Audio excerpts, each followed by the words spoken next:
I live in Manchester. I'm renting this house. I just moved here recently, and I'm renting what's called a garden house. Have you ever heard of this? Garden house. It sounds really nice on paper, and then I came here, and then they were like, "Here's the shed you live in now. You live in a shed. We took away the garden tools and we put a bed in there. It's a shed with a bed, and you can live there." And I'll answer the question that's on some of your minds right now. And the answer is no, I haven't fucked in the shed yet. I gotta find a girl that's down for...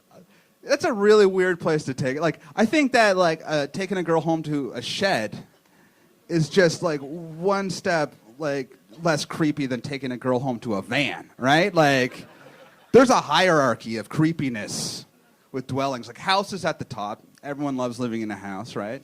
And then under house, you got haunted house. You know what I mean? Creepy, but it has running water. Then you got shed. You know, that's where I am.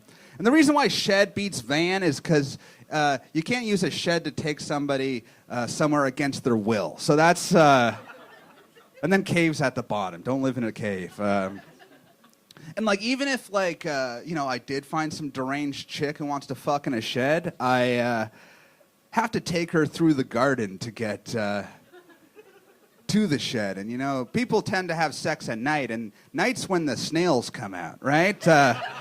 Oh my God. That trail to the garden house, it's a minefield of snails at night. Have you ever stepped on a snail? It's horrific.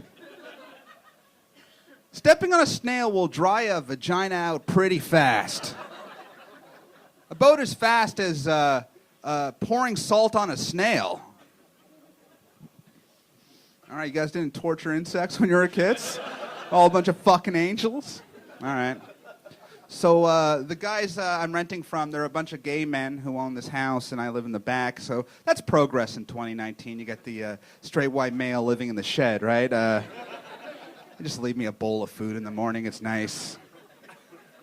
And one guy, I said that on stage. I said it. I live with gay guys, and one guy, he came up to me after the show, and he was like, "Hey man, let me ask you a question. You're that guy who lives with the gay guys, right?" And I was like, "Yeah." And he's like, "I gotta ask you this. Do they fuck you?" And I was like, this guy's clearly homophobic. I'm gonna fuck with him. So I was like, "Yeah, they fuck me. It's in the lease, right?